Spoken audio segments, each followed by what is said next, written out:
नमस्कार साथियों, T for teacher के यूट्यूब चैनल पर आप सभी का हार्दिक स्वागत है। आज के इस वीडियो में हम गणित के 10 ऑब्जेक्टिव प्रश्नों को हल कर रहे हैं और ये इसका 23वां भाग है। तो चलिए आज के इस वीडियो को शुरू करते हैं। क्वेश्चन नंबर 1, 17 की घात 1999 प्लस 11 की घात 1999 प्लस 7 की घात 1999, इसमें इकाई का अंक क्या होगा। तो हमें जो संख्या दे रखी है इसमें सबसे पहले जो घात है, पावर में जो दे रखी है संख्या, इसको क्या करना पड़ेगा, 4 से भाग देना पड़ेगा। 4 से भाग देंगे और जो शेषफल बचेगा वही हमारी संख्या का घात रहेगी। तो 4 से अपन भाग देंगे तो 4 एकम 4, 4 तिया 12, 4 चौक 16, कितना बचा, 3 बचा, ये 39 हो गया। 4 नम 36, कितना बचा, 3 बचा, ये फिर 39 हो गया। 4 नम 36, राइट। तो यहाँ 499 बार पूरा पूरा भाग चला गया, 36 चला गया, तो यहाँ पर कितना शेषफल बचा, तो जो शेषफल बचा वो बचा हमारे पास कितना, 3 बचा। मतलब अब हमारे पास जो संख्या है 17, इसकी घात जो बनेगी वो 3 हो जाएगी, राइट।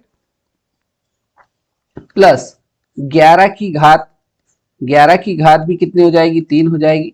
प्लस 7 की घात भी कितनी हो जाएगी, 3 हो जाएगी। अब अपने को यहाँ से इकाई का अंक लेना है, तो यहाँ 7 की घात 3 प्लस 1 की घात 3 प्लस 7 की घात 3। तो 7 की घात 3 का मतलब क्या है, 7 गुणित 7 गुणित 7 प्लस 1 की घात 3 मतलब 1 का 3 बार गुणा प्लस 7 का 3 बार गुणा, तो 7 गुणित 7 गुणित 7। अब यहाँ पर 7 का 7 से गुणा करेंगे तो 49, 49 में इकाई अंक 9, 9 का 7 से गुणा करेंगे तो कितना आएगा, 63, मतलब इसका इकाई अंक कितना आ गया, 3 आ गया। प्लस 1 का गुणा कितने भी बार 1 से करेंगे तो ये 1 ही आएगा, राइट।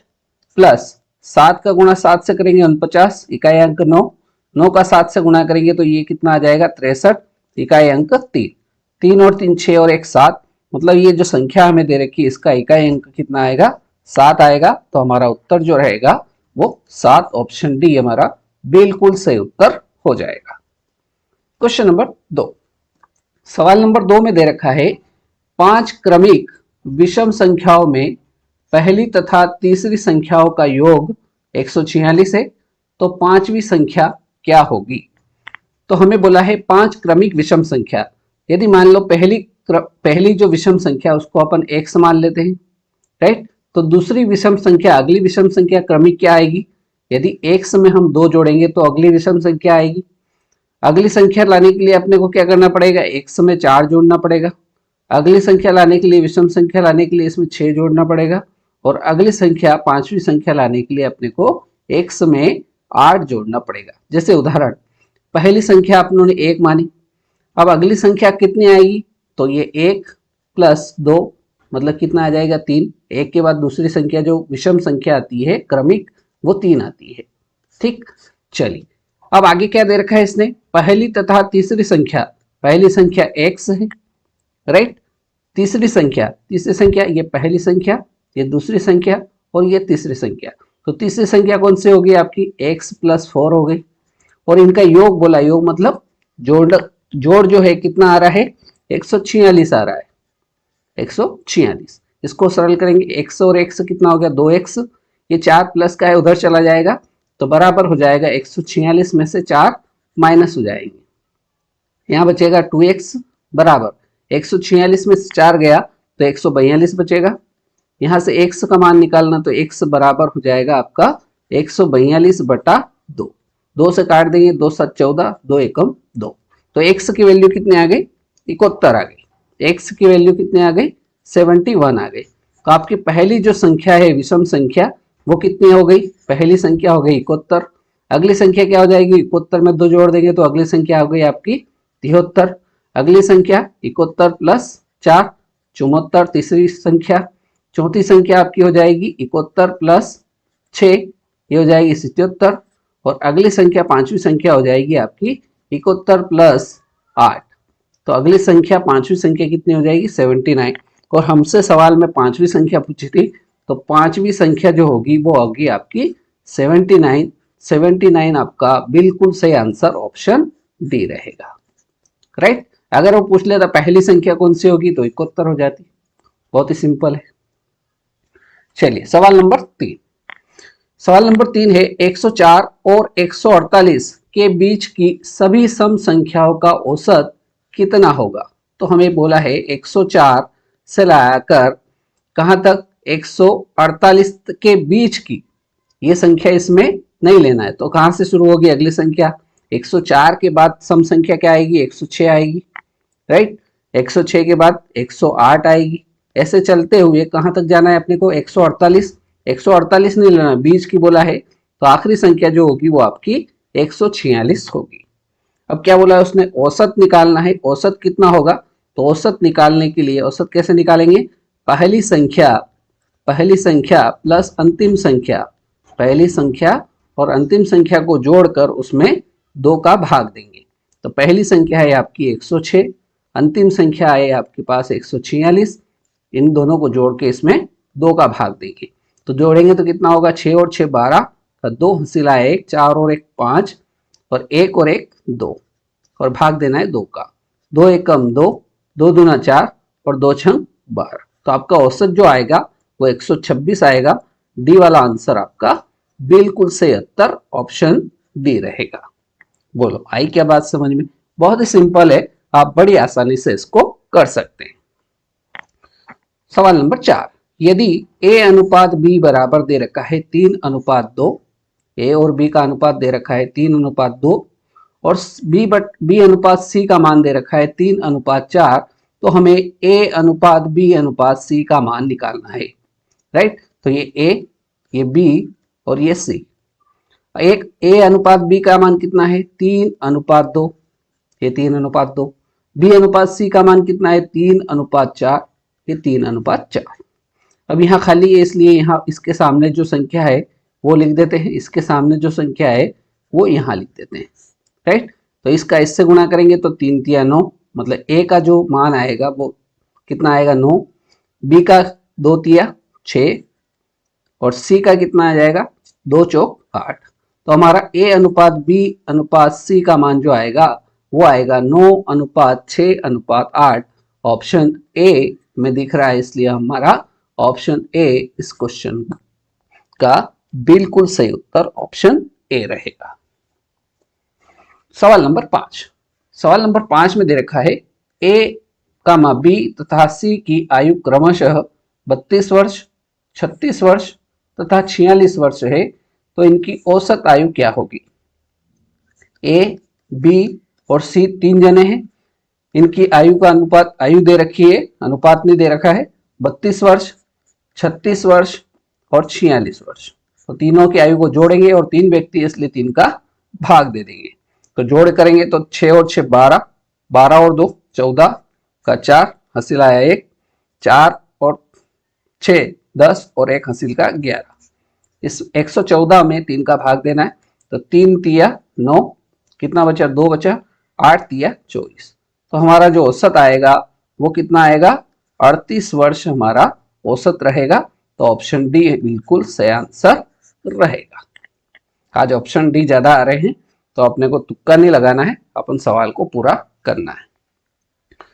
सवाल नंबर 6, यहां पर अपने को दे रखा है करनी के अंदर 512, और यहां पर करनी में देखिए 3 दे रखा है, मतलब इसका घनमूल निकालना है। तो यहां पर जो संख्या दे रखी है अपने को 512 का घनमूल निकालना है, और बटे में जो संख्या है 729, इसका भी घनमूल निकालना है।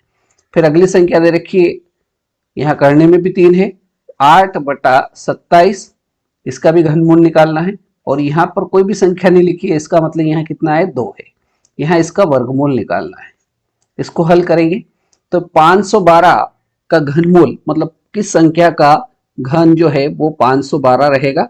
तो 8 का जो घन है वो 512 रहेगा, मतलब 512 का घनमूल कितना हो जाएगा 8 हो जाएगा। 729 का घनमूल कितना हो जाएगा 9 हो जाएगा, राइट। प्लस 8 किसका घनमूल है, तो 8 2 का घनमूल है, 2 का 3 बार गुणा करेंगे तब 8 आएगा। 27 किसका घनमूल है 3, प्लस 5 किसका स्क्वायर है, 25 किसका वर्गमूल है, तो ये आ जाएगा यहाँ पर 5, और इस 81 का कितना आ जाएगा 9 आ जाएगा। बस इसको सिंपल हल करना है, इनका एलसीएम ले लेंगे 9 आ जाएगा। ये 8, इसको 9 बनाने के लिए 3 का गुणा ऊपर करेंगे तो 3 दूना 6 प्लस 5, तो ये इनको जोड़ेंगे तो कितना आएगा, 6 5 11, 11 और 8 कितना हो गया 19, तो ये 19/9, 19/9 को हल करेंगे तो 9 दूने 18, एक बचा और ये बटे में 9, 2 सही 1/9 कौन से ऑप्शन में दिख रहा है, तो आपका ऑप्शन सी जो रहेगा वो इस क्वेश्चन का एकदम सही आंसर रहेगा। क्वेश्चन नंबर 7, सवाल नंबर 7 है 15,000 रुपए की राशि पर 3 वर्षों में प्राप्त साधारण ब्याज 5400 रुपए है, तो ब्याज दर ज्ञात कीजिए। तो हमको साधारण ब्याज का एक सूत्र पता है, साधारण ब्याज बराबर मूलधन गुणा दर गुणा समय और बटे होता है 100। इस फार्मूले की सहायता से अब अपने को दर निकालना है, तो दर का फार्मूला निकाल देंगे। यहाँ से दर बराबर हो जाएगा साधारण ब्याज गुणा में 100, और ये मूलधन नीचे आ जाएगा और समय भी कहाँ आ जाएगा, नीचे में आ जाएगा। चलिए मान रख देते हैं, साधारण ब्याज का मान है हमारे पास 5400 गुणित 100 और बटे में कितना है मूलधन है हमारे पास दिया हुआ है 15,000 गुणित समय 3, 1 0 2 0 3 0, 1 2 और ये इसकी 3, 5 से इसको काटते हैं तो 5 से ये कटेगा 3 बार, 5 तिया 15, 5 एकम 5, भाग में जाएगा 0 और 8 पंजे 40, फिर कट जाएगा ये 3 से काटेंगे तो 3 तिया 9, ठीक, एक बचा 3 छंग 18, 3 से इसको काटेंगे 3 एकम 3, 3 दूनी 6, तो 12% जो रहेगी वो हमारी दर रहेगी। तो आपकी दर कितने निकल के आ गई, 12% निकल के आ गई। तो 12% आपका बी वाले ऑप्शन में दिख रहा है, इसलिए सही उत्तर आपका ऑप्शन बी हो जाएगा। राइट। नेक्स्ट क्वेश्चन नंबर 8, सवाल नंबर 8 है रानी ने 700 रुपए में कुर्सी खरीदी मतलब ये इसका क्या हो गया, क्रय मूल्य हो गया, ठीक, और 840 रुपए में बेच दी मतलब ये इसका क्या हो गया, विक्रय मूल्य हो गया। तो यहाँ कम में खरीदी और ज्यादा में बेची मतलब सीधी सी बात है, लाभ हुआ है। अब लाभ निकालने के लिए क्या करना पड़ेगा, विक्रय मूल्य में से क्रय मूल्य को क्या कर देंगे, माइनस कर देंगे। तो विक्रय मूल्य आया आपका 840 और क्रय किया था आपने 700 में, तो आपको लाभ कितना हुआ, 140 रुपए का लाभ हुआ। अब सवाल पूछ रहा है कि उसे कितना प्रतिशत लाभ हुआ, तो लाभ प्रतिशत अपने को निकालना है। तो लाभ प्रतिशत बराबर होता है लाभ बटे क्रय मूल्य इंटू 100। लाभ आया आपका 140, क्रय मूल्य आपका 700 और गुणा में 100, 2 जीरो से 2 जीरो कैंसिल, 7 एकम 7, 7 दूना 14 और 0। तो आपका लाभ प्रतिशत जो आया वो कितना आया, 20% लाभ प्रतिशत रहेगा। इसलिए आपका बी वाला ऑप्शन जो रहेगा वो इस क्वेश्चन नंबर 8 का एकदम सही उत्तर हो जाएगा। राइट। सवाल नंबर 9, सवाल नंबर 9 में यहाँ करनी में 3 दे रखा है और हमें संख्या दे रखी है 4 सही 12/125, इसका मान अपने को निकालना है। तो सबसे पहले इस 4 का गुणा 125 से करेंगे तो 125 का गुणा 4 से करेंगे तो ये कितना आ जाएगा 500, और 500 में 12 जोड़ेंगे तो ये कितना आ जाएगा 512 आ जाएगा, और बटे में कितना 125, तो 512 का घनमूल निकालेंगे तो कितना आएगा, तो ये आएगा 8, और 125 का घनमूल निकालेंगे कितना आएगा 5। अब 8 में 5 का भाग देंगे तो 5 एकम 5, कितना बचा 3 बचा, और बटे में 5, तो 1 सही 3/5 इसका सही उत्तर ऑप्शन बी हो जाएगा। राइट। और आज के इस वीडियो का हमारा अंतिम सवाल नंबर 10, एक थैले में 20 रुपए 10 रुपए और 5 रुपए के कुछ नोट है, जिन नोटों का अनुपात दे रखा है 2 3 4 का अनुपात है। यदि थैले में कुल 360 रुपए है तो उसमें 20 रुपए वाले कितने नोट होंगे। तो सबसे पहले नोट कौन सा है, 20 रुपए वाला है, इसका अनुपात दे रखा है 2, तो इसको मान लेते हैं 2x। अगला नोट है आपका 10 रुपए वाला, इसका अनुपात दे रखा है 3, इसको मान लेते हैं 3x। अगला नोट है आपका 5 रुपए वाला और इसका अनुपात दे रखा है 4, इसको 4x मान लेते हैं।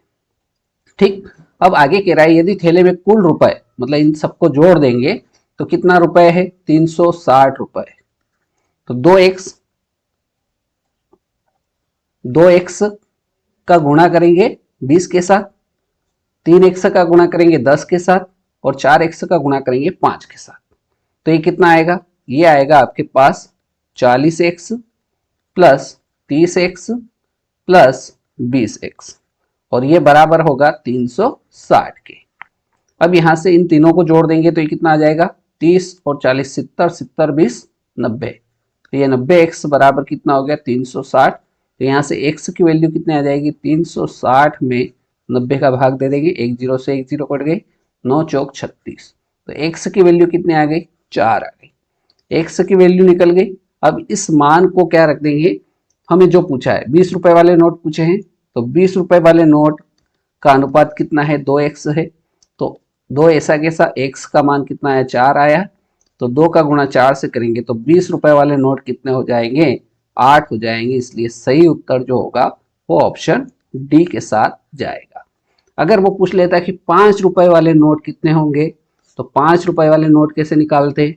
5 रुपए वाले नोट का अनुपात कितना है? 4x है। तो ये 4 गुणित 4, क्यों? क्योंकि 4 जो है वो दे रखा है, x का मान 4 निकल के आया, 4 चौक 16। 5 रुपए वाले नोट कितने हो जाते हैं?